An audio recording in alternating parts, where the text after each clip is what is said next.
रहस्यमयी छत वाला ससुराल। रात का अंधेरा है, बिजली चमक रही है और छत से छन छन छन की आवाज आ रही है। भैया, कई दिनों से ये आवाज आ रही है। आपको क्या लगता है वहां क्या है ऊपर वाले कमरे में? ये घर सालों पुराना है धीरज, और त्रिकोण भी है। ऐसे घरों में ना ऐसे कई राज होते हैं जिनके बारे में हम नहीं जानते। तो भैया, अब हमें ये घर छोड़ना होगा। ये घर पापा की आखिरी निशानी है। हम ये घर नहीं छोड़ सकते धीरज। लेकिन ये छत पर आवाज है, ये खौफ, ये सब कैसे डील करेंगे हम? हमें इससे खुद ही डील करना होगा। मैं कल ही मंदिर के पंडित जी को बुला कर लाता हूं। अब वही हमें कोई रास्ता दिखा सकते हैं। तब तक ना हम दोनों ऊपर जाएंगे और ना ही मां को जाने देंगे। घर की रहस्यमयी घटनाओं से छुटकारा पाने के लिए धीरज और विहान ने बड़े मंदिर के बड़े पंडित जी को बुला लिया, जो छत पर गए और उन्होंने दरवाजे पर मौली को बांधकर कहा, आज के बाद इस मौली को कोई भी नहीं खोलेगा। अगर ये मौली और दरवाजा खुला तो अनर्थ हो जाएगा। जी पंडित जी, हम इस बात का ध्यान रखेंगे कि ये दरवाजा ना खुले। क्या हमें इस चीज से मुक्ति मिल सकती है? समय आने पर अवश्य ही आपको इस खौफ से मुक्ति मिल जाएगी, किंतु तब तक आपको ये ख्याल रखना होगा, चाहे कुछ भी हो जाए, लेकिन यहाँ इस दरवाजे के पास नहीं आना है। जी पंडित जी, हम पूरा ख्याल रखेंगे इस बात का। पंडित जी के मौली को बांधने के बाद छत पर विहान और धीरज ने आना जाना कम कर दिया था। वो इस बात का ख्याल रखते थे कि कोई भी रात के वक्त वहां ना जाए।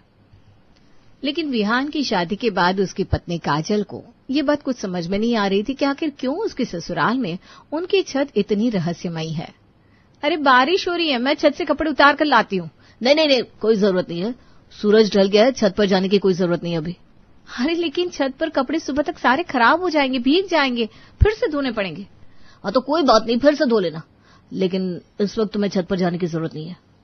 मैं जब से इस घर में आई हूँ तब से सुन रही हूँ, सूरज ढलने के बाद हमें छत पर नहीं जाना है, और चाहे जो भी हो जाए लेकिन उस दरवाजे को नहीं खोलना है। लेकिन आज तक आपने ये नहीं बताया कि ऐसा क्यों करना है। कुछ तो वजह होगी इसकी। वजह है तभी तो कह रहे हैं तुमसे कि वहां जाने की कोई जरूरत नहीं है। हमने कह दिया ना, नहीं जाना तो बस नहीं जाना। ठीक है, हम ऐसे तो चुप नहीं रह सकते हैं। हमें जाकर देखना ही होगा कि आखिर वहां है क्या ऐसा जो आप हमें मना कर रहे हैं। आज रात जब सब लोग सो जाएंगे तो हम वहां जाएंगे। रात को सबके सोने के बाद अब हम जाकर देखते हैं आखिर वहां रात को होता क्या है।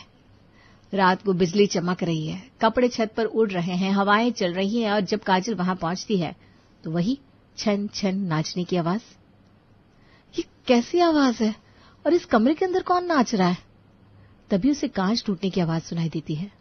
हाँ, कौन है वहां? विहान जी सच कह रहे थे, हमें यहां नहीं आना चाहिए। हे भगवान, पता नहीं क्या है इस कमरे में, हम तो भाग रहे हैं। उस रात काजल ने जो मंजर देखा और सुना, उससे अगली सुबह उसे बुखार सा आ गया, लेकिन उसने किसी को बताया नहीं कि उसने रात को वहां क्या देखा था। अरे क्या हो गया एक रात में अचानक? नहीं कुछ नहीं, बस यूं ही बारिश का मौसम है तो तबीयत जरा नरम सी हो गई। अरे बहू, तुम छत से कपड़े ले आई थी क्या कल तो बहुत बारिश हो रही थी। छत नहीं तो हम क्यों जाएंगे छत पर, हम नहीं गए थे। क्या हुआ भाभी, अब इतनी परेशान क्यों लग रही है? माँ तो बस पूछ रही है कि आप कपड़े लाई थी या नहीं। कुछ हुआ है क्या? नहीं कुछ नहीं हुआ है, हम कपड़े नहीं लाए, वहीं छत पर पड़े हैं। अच्छा कोई बात नहीं, हम ले आते हैं। माँ जी वहां संभल कर जाइएगा। क्या हो गया तुम्हें, ऐसा क्यों कह रही हो? अभी तो सुबह है, क्या ध्यान से जाना? नहीं, वो यूं ही कह रहे थे, माँ जी को ध्यान से जाइएगा, छत पर सीढ़ियां हैं और बारिश भी हुई है ना तो। अच्छा ठीक है, अब तुम आराम करो, हम तुम्हारे लिए दवाई ले आते हैं। जी। छत के उस हादसे के बाद तो काजल को भी डर लगने लगा था। उसने भी छत पर जाना बंद कर दिया था और धीरे धीरे उस बात को वो भूल भी गई। लेकिन कुछ सालों के बाद ये बात फिर से निकली जब धीरज की शादी हुई तब। हम सब ने तो समझ लिया है कि ऊपर की छत पर नहीं जाना है, लेकिन हम आरोही से क्या कहेंगे? अरे वो तो काफी खुले विचारों वाली है, इन सब में कोई विश्वास नहीं है। हम उससे शादी के पहले कुछ नहीं कह सकते, क्योंकि उनके परिवार को भी हम पर शक होगा कि न जाने हम उनसे क्या छुपा रहे हैं। मुझे भी यही लगता है, क्योंकि किसी को भी बताना कि हम छत पर क्यों नहीं जाते हैं, उनको इस बात पर विश्वास ही नहीं होगा कि हमारी छत रहस्यमयी है। कहीं ऐसा ना हो कि आरोही के माता पिता हमारी शादी कैंसिल कर दे। नहीं, हम ऐसा नहीं होने दे सकते हैं। हम एक काम करते हैं, हम शादी भी घर से नहीं रखते हैं, हमारा ध्यान न हुआ और कोई मेहमान ऊपर छत पर चला गया तो अनर्थ हो जाएगा। तो ठीक है, मैं कोई धर्मशाला बुक कर लेता हूँ, वहीं मेहमानों को रुकाएंगे। हाँ, बस ये शादी सही से हो जाए, उसके बाद आरोही जब इस घर में आएगी तब हम उसे धीरे धीरे सब कुछ बता देंगे। हाँ, यही सही रहेगा सबके लिए। धीरज की शादी तक आरोही और उसके परिवार को छत की रहस्यमयी घटनाओं के बारे में कुछ भी नहीं बताया गया था, क्योंकि पूरे परिवार को यही डर था कहीं ये रिश्ता टूट न जाए।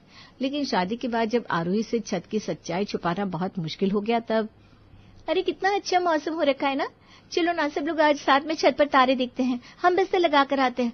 नहीं नहीं नहीं, रुको। अरे क्या हुआ, आप इतनी चिल्लाई क्यों? नहीं नहीं, हम कहाँ चिल्ला रहे हैं, हम बस ये कह रहे हैं कि छत पर ना इस वक्त मच्छर होते हैं, हम सबको काट खाएंगे, इस वक्त छत पर नहीं जाना चाहिए। हाँ काजल, भाभी बिल्कुल सही कह रही है, इस वक्त छत पर मच्छर होते हैं, हम लोग बैठ भी नहीं पाएंगे। बस इतनी सी बात, तो हम मच्छर भगाने का कोयल जला लेते हैं, आप लोग टेंशन मत लीजिए। अरे टेंशन लेने वाली ही तो बात है, आप इसे कैसे समझाए? भाभी कुछ और सोचिए ना जिससे इसे रोक सके। क्या सोच रहे हैं आप सब, चलिए ना हम बिस्तर लगा देते हैं। अरे आरोही, ये धीरज है ना, इसे रात को तारों के नीचे नींद नहीं आती। हाँ धीरज, तुम्हें नींद नहीं आती ना? भाभी बिल्कुल सही कह रही है, हमें तारों के नीचे नींद नहीं आती। तुम कब सोए हो तारों के नीचे जो तुम्हें पता है? और ठीक है, हम सोने को नहीं कह रहे, हम सिर्फ बैठकर हवा खाने को कह रहे हैं। हवा ही तो पसंद नहीं है इसे, ये तो मुश्किल से सांस लेता है, वरना हवा इसे बिल्कुल पसंद नहीं है। हाँ तुम चलो ना, हम कमरे के पंखे की हवा खाते हैं। अरे अभी तो तुमने कहा हवा पसंद नहीं है। अरे चलो ना यार, हम क्या हवा में बातें कर रहे हैं, चलो चलो। अरे आरोही से ज्यादा दिन तक छत की बात छुपाना सही नहीं होगा, हमें उसे सब कुछ बता देना चाहिए। अरे क्या बताए कि छत पर कोई रात को नाचता है लेकिन वो दिखाई नहीं देता? अब जो है वो बताना तो पड़ेगा ना। तो एक काम करते हैं, कल उसे सब मिलकर बताते हैं, हमारे अकेले की बात शायद वो नहीं मानेगी। ठीक है, कल रात को सब लोग मिलकर उसे सच बताते हैं। आरोही जब से इस घर में आई थी तब से उसे छत पे जाने से रोका जा रहा था, लेकिन अब उससे ज्यादा दिनों तक सच नहीं छुपाया जा सकता था, इसलिए पूरे परिवार ने मिलकर ये तय किया कि आज उसे सब कुछ सच सच बता देंगे। क्या आप लोग कह रहे हैं छत पर कोई आत्मा रहती है और वो घुंघरू पहनकर डांस करती है?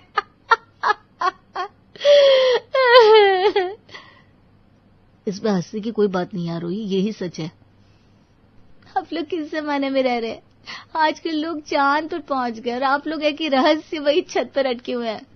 यही सच है आरोही, हम में से कोई भी सूरज ढलने के बाद छत पर नहीं जाता। वहां एक दरवाजा है जहां पर मौली बंधी हुई है, उसे कोई भी नहीं छू सकता, अगर उसे तोड़ा गया तो अनर्थ हो जाएगा।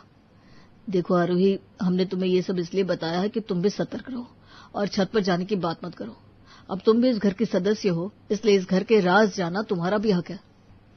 तुम्हें अभी ये मजाक लग रहा होगा, लेकिन मान लो यही सच है। जब तक मैं अपनी आंखों से नहीं देख लेती तब तक मैं नहीं मान सकती किसी भी बात को। कोई जरूरत नहीं है छत पर जाने की, हम एक नई मुसीबत को न्योता नहीं दे सकते। ठीक है, मैं कोशिश करूंगी मैं भी छत से दूर रहूं। आरोही ने कह तो दिया था, लेकिन मन में वो मौका ढूंढ रही थी कि कब उस कमरे में जाकर देखे कि क्यों इस घर के लोग छत पर जाने से डरते हैं। इसलिए वो अपनी जेठानी को भी मना रही थी कि वो उसके साथ छत पर आए। नहीं नहीं नहीं, हम तुम्हारे साथ कहीं भी नहीं आ रहे, हम तो कह रहे तुम भी ना ये ख्याल अपने दिमाग से हटा दो। अरे भाभी पता तो चले वहां आखिर है क्या, मुझे तो वही काम करने में मजा आता है जिस चीज के लिए मुझे ना कहा गया हो। अरे ये कोई मजाक नहीं है आरोही, वहां सच में कुछ है, कुछ रहस्यमयी जो दिखता नहीं है, लेकिन उसकी भयानक आवाज कानों में गूंजती है, डरावना सा एहसास होता है छत पर जाकर, और उस दरवाजे के पीछे से किसी के रोने की, किसी के नाचने की आवाज आती है। इसका मतलब आपने देखा है ना? हाँ, मैं भी तुम्हारी तरह पागल हो गई थी और एक दिन वहां चली गई थी, लेकिन उसके बाद मेरी कभी हिम्मत ही नहीं हुई। भाभी अब तो बहादुर है, फिर क्यों डर रही हैं? चलिए ना साथ चलते हैं। मैंने कहा ना, मैं नहीं आ रही तुम्हारे साथ। अगर आप नहीं आएंगे मेरे साथ तो मैं अकेले ही चली जाऊंगी। देखो आरोही, मैं अभी भी कह रही हूँ वहां मत जाओ, तुम्हारे लिए अच्छा नहीं है। अरे कुछ नहीं होता भाभी, मुझे देखना है कि वहां आखिर है क्या। काजल ने आरोही को बहुत समझाया, लेकिन उसे तो छत पर क्या जानने का जोश चढ़ा हुआ था। उसने अपनी जेठानी की एक नहीं सुनी और रात को 12 बजे छत पर चली गई। छत पर जैसी वो जा रही थी वैसे वैसे डर का माहौल बढ़ता ही चला जा रहा था।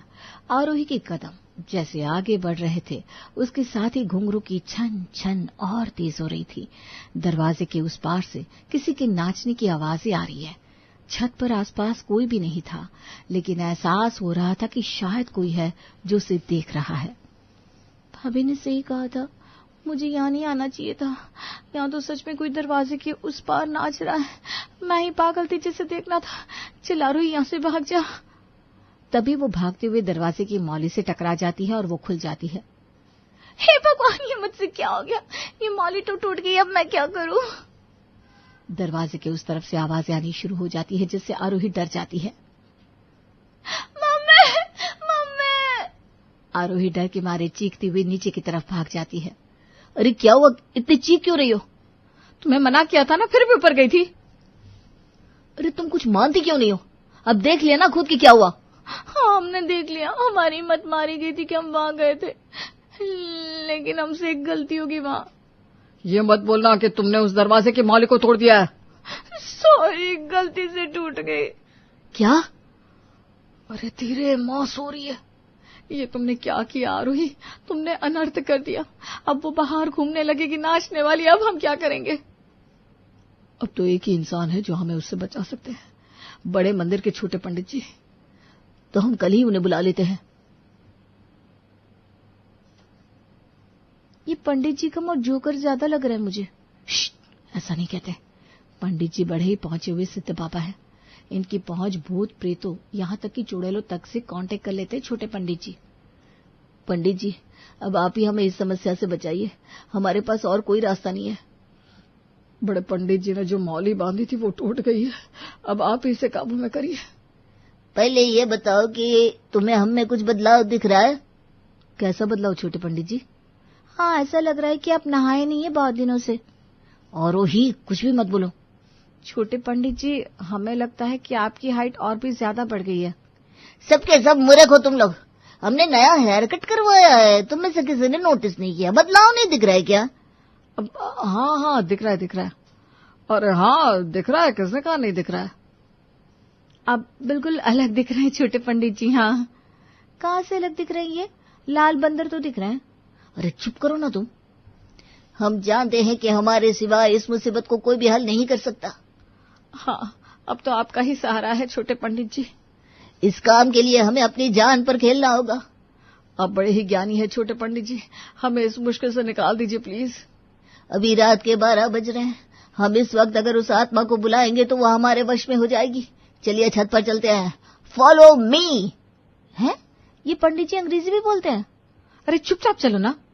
माँ को नहीं उठाते, उन्हें आराम करने देते हैं, बाकी सब जाओ। छोटे पंडित जी छत पर पहुंचते हैं और मंत्र पढ़ने शुरू करते हैं।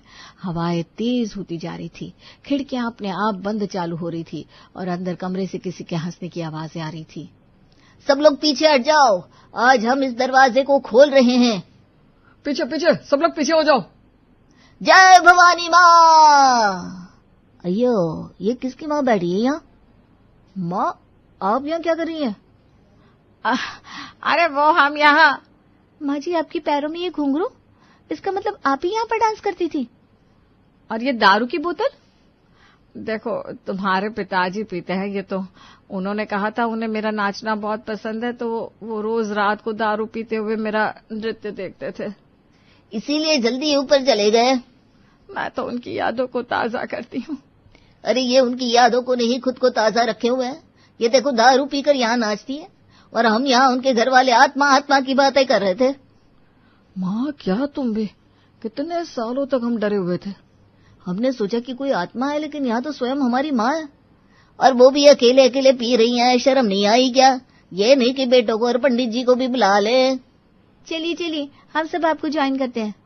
हाँ, मैंने एक नया डांस सीखा है, तुमसे बताना कैसा है। हाँ, हमारा वाला थोड़ा स्ट्रांग बनाना। सब लोग पीने लगते हैं और रेखा नाचती है।